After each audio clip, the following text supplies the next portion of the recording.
Jean, chapitre 4. Le Seigneur apprit que les pharisiens avaient entendu dire qu'il faisait et baptisait plus de disciples que Jean.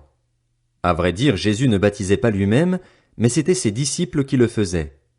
Alors il quitta la Judée et retourna en Galilée. Comme il devait traverser la Samarie, il arriva dans une ville de Samarie appelée Sichar, près du champ que Jacob avait donné à son fils Joseph. Là se trouvait le puits de Jacob. Jésus, fatigué du voyage, était assis au bord du puits. C'était environ midi. Une femme de Samarie vint puiser de l'eau. Jésus lui dit, « Donne-moi à boire. » En effet, ses disciples étaient allés à la ville pour acheter de quoi manger. La femme samaritaine lui dit, « Comment? Toi qui es juif, tu me demandes à boire, à moi qui suis une femme samaritaine? » Les Juifs, en effet, n'ont pas de relation avec les Samaritains. Jésus lui répondit, « Si tu savais quel est le cadeau de Dieu et qui est celui qui te dit, « Donne-moi à boire », tu lui aurais toi-même demandé à boire et il t'aurait donné de l'eau vive. »« Seigneur, » lui dit la femme, « tu n'as rien pour puiser et le puits est profond. D'où aurais-tu donc cette eau vive? Es-tu, toi, plus grand que notre ancêtre Jacob qui nous a donné ce puits et qui a bu de son eau, lui-même, ses fils et ses troupeaux? » Jésus lui répondit, « Toute personne qui boit de cette eau-ci aura encore soif. En revanche, celui qui boira de l'eau que je lui donnerai n'aura plus jamais soif. Et l'eau que je lui donnerai deviendra en lui une source d'eau qui jaillira jusque dans la vie éternelle. » La femme lui dit, « Seigneur, donne-moi cette eau afin que je n'aie plus soif et que je n'aie plus à venir puiser ici. »« Va appeler ton mari, lui dit Jésus, et reviens ici. » La femme répondit, « Je n'ai pas de mari. » Jésus lui dit, « Tu as bien fait de dire, « Je n'ai pas de mari », car tu as eu 5 maris et l'homme que tu as maintenant n'est pas ton mari. En cela tu as dit la vérité. »« Seigneur, lui dit la femme, je vois que tu es un prophète. Nos ancêtres ont adoré sur cette montagne et vous dites, vous, que l'endroit où il faut adorer est à Jérusalem. Femme, lui dit Jésus, crois-moi, l'heure vient où ce ne sera ni sur cette montagne ni à Jérusalem que vous adorerez le Père. Vous adorez ce que vous ne connaissez pas. Nous adorons ce que nous connaissons, car le salut vient des Juifs. Mais l'heure vient, et elle est déjà là, où les vrais adorateurs adoreront le Père en esprit et en vérité. En effet, ce sont là les adorateurs que recherche le Père. Dieu est esprit, et il faut que ceux qui l'adorent en esprit et en vérité. La femme lui dit, « Je sais que le Messie doit venir, celui que l'on appelle Christ. Quand il sera venu, il nous annoncera tout. » Jésus lui dit, « Je le suis, moi qui te parle. » Là-dessus arrivèrent ses disciples, et ils étaient étonnés de ce qu'il parlait avec une femme.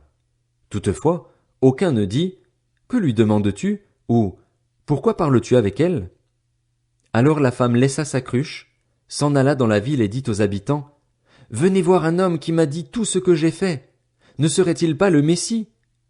Ils sortirent de la ville et vinrent vers lui. Pendant ce temps, les disciples le pressaient en disant, « Maître, mange !» Mais il leur dit, « J'ai à manger une nourriture que vous ne connaissez pas. » Les disciples se disaient donc les uns aux autres, « Quelqu'un lui aurait-il apporté à manger ?» Jésus leur dit, « Ma nourriture est de faire la volonté de celui qui m'a envoyé et d'accomplir son œuvre. Ne dites-vous pas qu'il y a encore 4 mois jusqu'à la moisson? Eh bien, je vous le dis, levez les yeux et regardez les champs. Ils sont déjà blancs pour la moisson. Celui qui moissonne reçoit un salaire et amasse du fruit pour la vie éternelle, afin que celui qui sème et celui qui moissonne se réjouissent ensemble. En effet, en cela cette parole est vraie. L'un sème et l'autre moissonne. Je vous ai envoyé récolter une moisson qui ne vous a pas demandé de travail. D'autres ont travaillé et vous êtes entrés dans leur travail. » Beaucoup de Samaritains de cette ville crurent en Jésus à cause des paroles de la femme qui rendait ce témoignage. « Il m'a dit tout ce que j'ai fait. » Ainsi donc, quand ils vinrent le trouver, les Samaritains le prièrent de rester avec eux. Il resta là 2 jours. Un bien plus grand nombre crurent à cause des paroles de Jésus, et ils disaient à la femme, « Ce n'est plus seulement à cause de ce que tu as dit que nous croyons, car nous l'avons entendu nous-mêmes et nous savons qu'il est vraiment le Messie, le Sauveur du monde. » Après ces 2 jours, Jésus partit de là pour se rendre en Galilée, car il avait déclaré lui-même qu'un prophète n'est pas honoré dans sa propre patrie. Lorsqu'il arriva en Galilée, il fut bien accueilli par les Galiléens qui avaient vu tout ce qu'il avait fait à Jérusalem pendant la fête. En effet, eux aussi étaient allés à la fête. Jésus retourna donc à Cana en Galilée, où il avait changé l'eau en vin. Il y avait à Capernaüm un officier du roi dont le fils était malade. Quand il apprit que Jésus était venu de Judée en Galilée, il alla le trouver et le pria de descendre guérir son fils, car il était sur le point de mourir. Jésus lui dit, « Si vous ne voyez pas des signes et des prodiges, vous ne croirez donc pas ?» L'officier du roi lui dit, « Seigneur, descends avant que mon enfant ne meure. »« Vas-y, » lui dit Jésus, « ton fils vit. » Cet homme crut à la parole que Jésus lui avait dite et s'en alla. Il était déjà en train de redescendre lorsque ses serviteurs vinrent à sa rencontre et lui dirent, « Ton enfant vit !» Il leur demanda à quelle heure il était allé mieux et ils lui dirent, « C'est hier, à 1 heure de l'après-midi, que la fièvre l'a quitté. » Le père reconnut que c'était à cette heure-là que Jésus lui avait dit, « Ton fils vit. » Alors il crut, lui et toute sa famille.